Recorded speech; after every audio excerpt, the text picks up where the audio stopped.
Okay, this is problem 13.160 on page 902.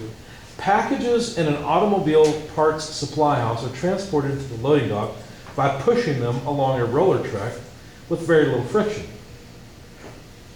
At the instant shown, packages B and C are at rest, and package A has a velocity of 2 meters per second.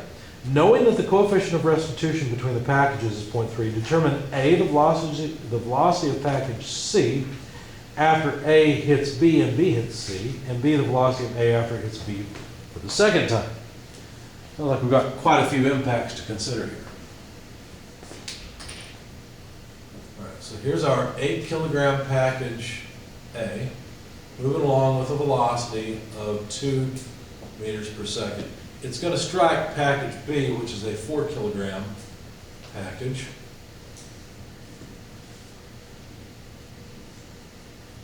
And the 6 kilogram package is package C. Okay, so this is moving along on a frictionless surface. Coefficient of restitution E is 0.3. And what we want to know is the velocity of C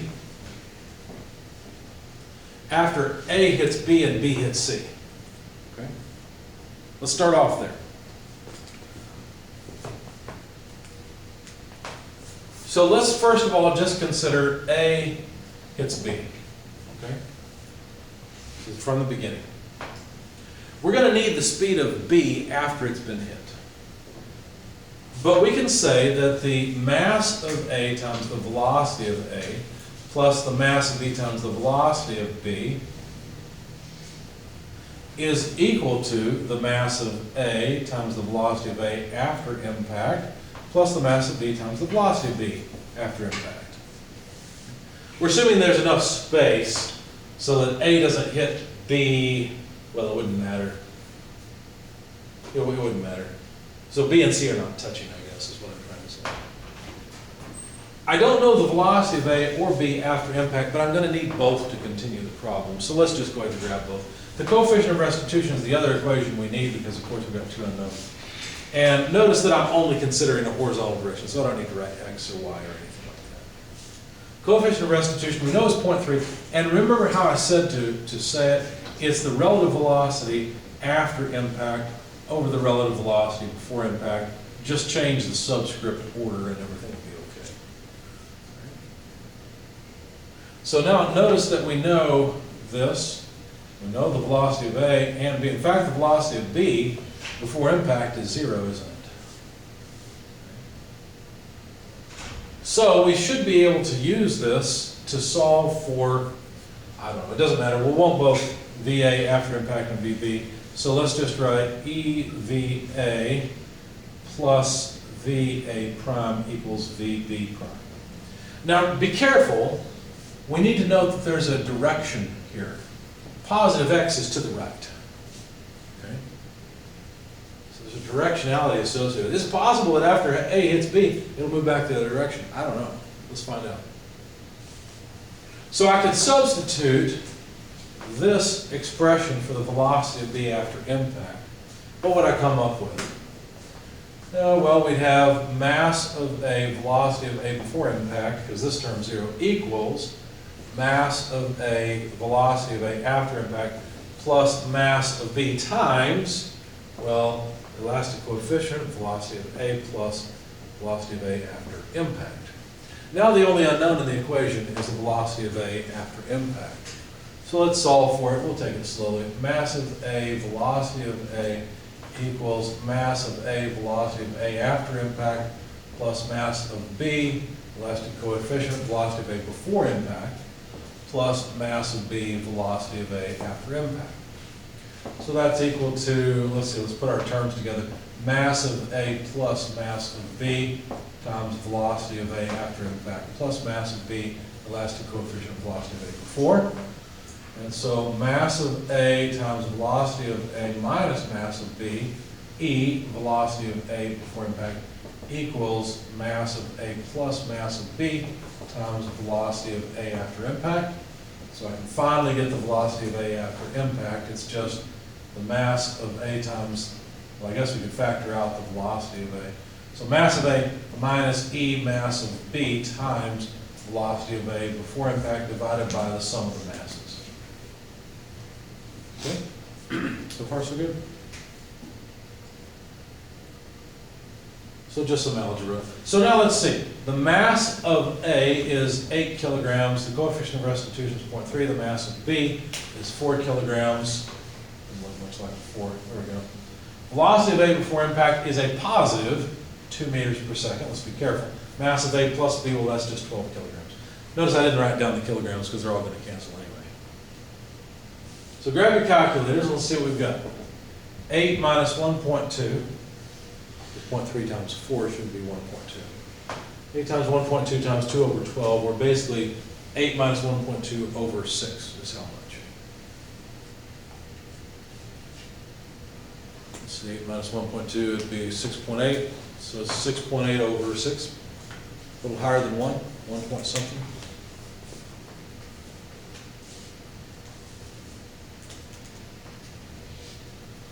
You have a number for me?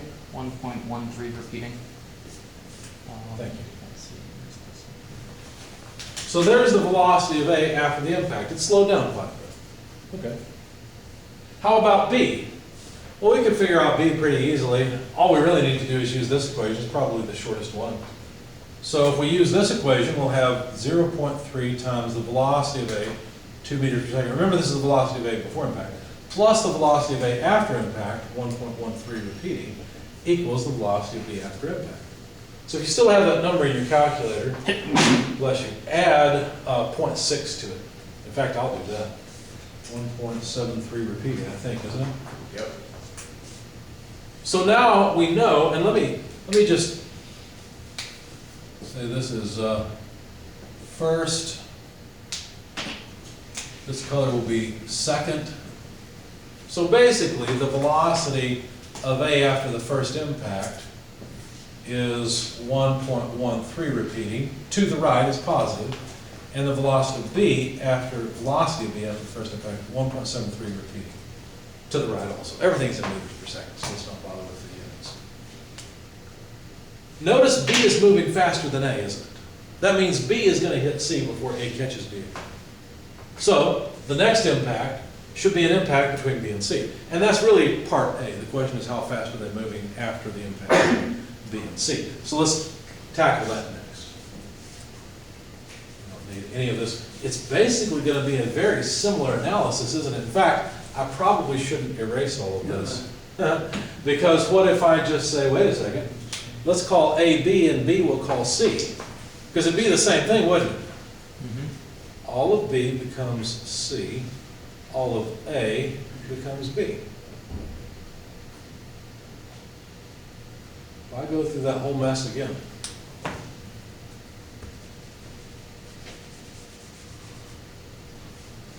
So, let's see. Let's switch to green and we'll just make sure the form looks right. So I need the mass of B, whereas before I needed the mass of A. Well, that's 4 minus 0.3 times the mass of C is 6. Before it was 4, right? All multiplied by the velocity of B. Well, that's 1.73 repeating meters per second to the right, divided by the sum of the masses. Well, that's 10 kilograms now. Because the exact same thing is happening that happened with A and B, just different numbers, different initial velocity and different masses. So let's see. I guess this is before the third, if you will, it's the first, second, third state. if you like. So what number do we get here? This would be for the velocity of B after impact. I got 0.38. 0.381. I'll second that. Okay. How about the velocity of C? Well, I erased the equation, but I can still trace it. E VA plus VA prime equals VB. But remember, we're substituting, so B becomes C, and A becomes B. So that should make it easy to calculate the velocity of C after the impact with B. So that's what, 0.3, the velocity of B. This is the velocity of B before impact, right? From the prime is after impact, without prime as before, so 1.73 repeating, plus the velocity after impact, 0.381, equals the velocity of C. So if you take 1.73 repeating times 0.3 plus 0.381, how much do you get?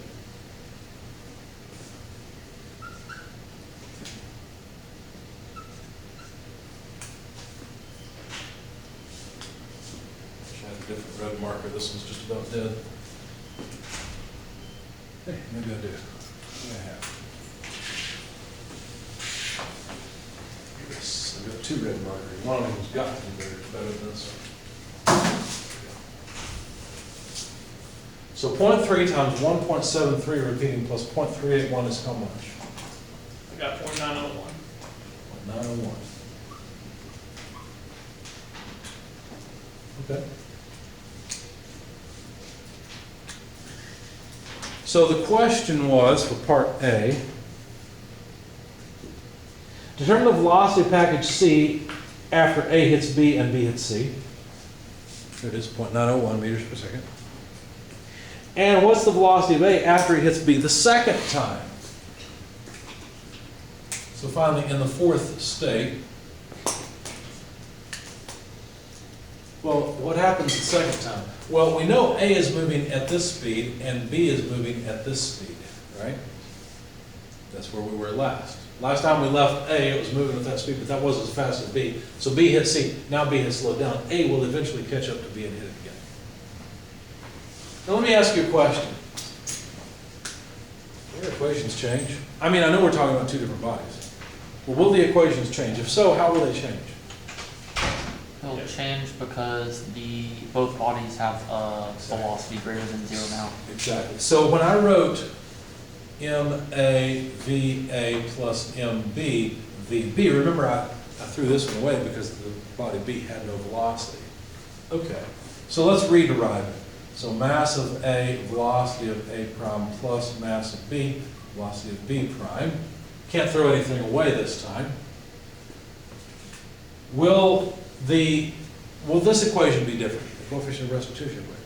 Yes, because again, in the coefficient of restitution equation, I threw away a term. Remember, the coefficient of restitution is V A prime minus V B prime over VB minus VA. Maybe I wrote them in opposite orders, but remember I'm keeping the numerator and denominator in opposite order, so it's fine, it doesn't really matter. But before I threw away VB, because there was no velocity of B, now I can't. So let's see, what shall we do? How about if we rearrange this and solve for VA prime? Okay, let's just do that. So that would be EVB minus VA plus VB prime equals VA prime. All I did was take this to the other side and then add VB prime to both sides. So I can take this and plug it in for VA prime. If I do that, what will I have? MA VA plus MB VB equals MA times E times VB minus VA plus VB prime. That takes care of this term, plus MB VB prime. All right, so now let me move up here and continue. So what I want to do is solve for VB prime, because it appears twice in my equation, it's the only unknown. So I guess the easiest way to do that is just to copy the left-hand side, MA VA plus MB VB equals, on the right-hand side, distribute this out. So MA E VB minus VA plus MA multiplied by VB prime plus MB VB prime. Then let's take this term to the other side when we write MA plus, or MA times VA plus MB VB minus MAE VB minus VA equals, notice I just took this to the other side, MA plus MB multiplied by VB prime. So, the velocity of B after impact must be all of this. Let's see, mass of A, velocity of A, plus mass of B, velocity of B. Let me flip the order so I can say plus MAE VA minus VB, all divided by MA plus MB. Notice the sum of the masses keeps appearing, because that refers back to the, something to do with the momentum of the entire thing. Okay. So let's just continue. Velocity of B after impact. To make our lives easy, let's put the velocities together. So I think we'd have MA times 1 plus E, VA. You'll notice if I factor out the mass of A and the velocity of A from these terms, I'd be left with 1 here and E there. So that takes care of this term and that term. For B, I would have, let's see, plus, I'll pull VB out of both. Let's see, and then have mass of, well, mass of B, that term. Over here I'll have, let's see, minus mass of A times E, or E times mass of A. Because E mass of AVB, E mass of AVB, negative, yeah, that takes care of it. And then divided by the sum of the masses. All right, so the mass of A is 8 kilograms. 1 plus 0.3 is of course 1.3, but we'll put that in later. The velocity of A is 1.13 repeating. Notice it would be entirely possible for the velocity of B to be in the negative direction. It just didn't turn out that way. If it was in the negative direction, I'd have to plug in VB as a negative thing, but it's not negative, so there's no need. So plus VB 0.381, mass of B 4 kilograms minus 0.3 times the mass of A times 8, all divided by the sum of the masses, which is still 12. Okay? Hopefully I've done all of this right. I think I have. So give me the velocity of B after impact, please.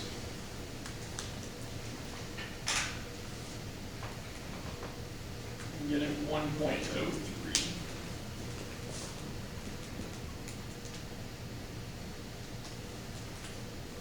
So that makes sense. B would speed up. But they wanted the velocity of A. Well, there it is. Let's calculate it. So to get the velocity of A after this impact, this is the final impact, I need the elastic coefficient, 0.3, times the velocity of B. Now this is the velocity of B before impact. The velocity of B before impact is 0.381, minus the velocity of A, which is 1.13 repeating, plus the velocity of B after impact, which is 1.03. So do the math if you would. Let's see what the velocity of A is after impact. Should you get more or less than 1.13? You should get less, right? Because B has obviously gained energy. It was moving slower, now it's moving faster. So A better be moving slower, maybe even in the opposite direction. Bless you.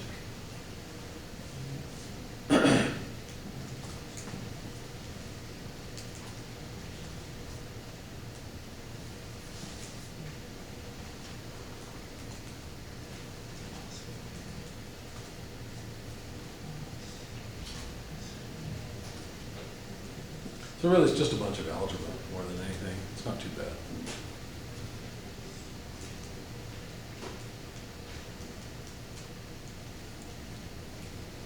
If you have a number, go ahead and give it to me. Got 0.807.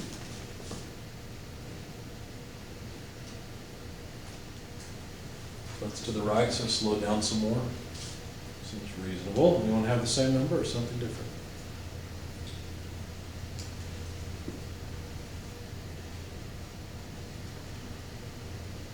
We expect to get something negative here, so it should be less than 1.03 for sure. I hear somebody say they concur. So there it is. That was the answer to the question. Here's the velocity of A after the second impact. That's for part B. And the velocity of C after A hits B and B hits C. Any questions? Now let me ask you a question. Is the total momentum conserved? The momentum of all three together, is it the same after impact as it was before? It should be. There are no external forces, are there? Let's find out. We can calculate it.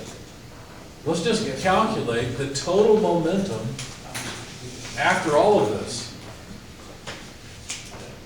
The mass of A times the velocity of A is the momentum of the system at the beginning. So that's 2 times 8, that's 16.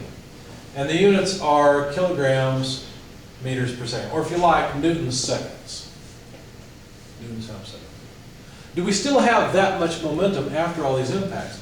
Well, after all the impacts, we have mass of A, velocity of A, plus mass of B, velocity of B, plus mass of C, velocity of C. Notice this is the final state, and this is the initial state. Okay? We should still have the same amount of momentum. Let's find out. So the mass of A is still 8 kilograms. The velocity of A after all these impacts is 0.807. Okay? The mass of B is 4 kilograms. The velocity of B after all of the impacts is 1.03 meters per second. The mass of C is 6 kilograms times its final momentum, which is 0.901. Add that all up. Is it 16? We're pretty close given the round off we've had. 15.982. 15.982. Well, that's exact. So yeah, that's about 16. We've rounded off a little bit, but the momentum was conserved. What about energy? Was the energy conserved? What is energy? 1/2 mv squared, isn't it? Let's find out. Let's find out if the energy was conserved or not. How many people think the energy was completely conserved? How many people think it wasn't conserved? Based on what? Why do you think it was conserved? Because that happens a lot. And we don't have anything else to account for the energy going into. We don't have friction or heat or Oh, anything like that unless it went into just the deformation. Okay. I think it wasn't conserved because the restitution is lower than 1, and that coincides with more inelastic collisions, which have deformation and loss to heat. Let's find out. Well, where would the heat go? Friction of the material to itself, and then radiating. Inside the material. Exactly. Let's find out. The amount of kinetic energy in the initial state is equal to 1/2 ma VA squared. So that's 1/2, 8 kilograms times the velocity of A, 2 meters per second, quantity squared. That's pretty easy. It's 2 times 8. 16. And what are the units? Meters, right? Or joules, in other words. Thank you, yes, joules. We've got 16 joules. Final kinetic energy. Well, here we have 1/2 ma VA squared plus 1/2 mb VB squared plus 1/2 mc VC squared. Let's just pull out the 1/2 so we don't have to write that over and over. And write the mass of A, which is 8, times the velocity of A in the final state, which unfortunately I'm afraid I've erased. Velocity of what? Velocity of A in the final state. 0.80746 repeating. 807, okay. And the velocity of B in the final state was how much? It was 1.03, I think, wasn't it? Yes. Remembering that right? Okay. I guess I could look up there. So the velocity of A, as we said, 0.807, has to be squared, plus then, notice I factored out the half, the mass of B, 4 kilograms, multiplied by the velocity of B squared, well, that's 1.03 squared, plus the mass of C, which is 6, times the velocity of C, 0.901 squared. Okay? So calculate that for me if you would. 8 times 0.807 squared plus 4 times 103 squared, or 1.03 squared, 6 times 0.901 squared, all then take the half of it. What do we get?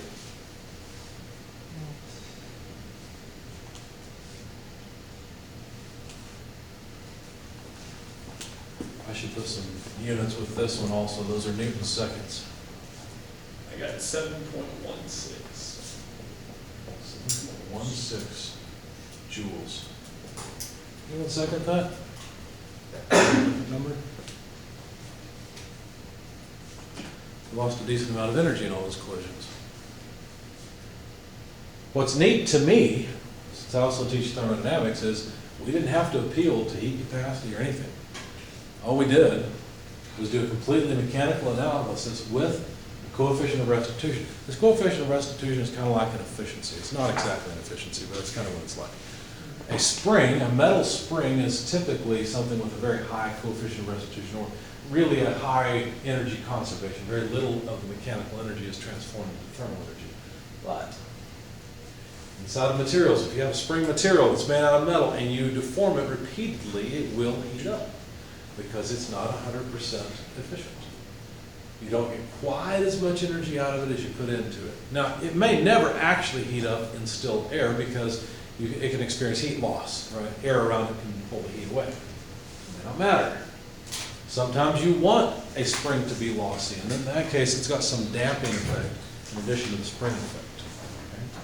Okay? Any questions about this problem?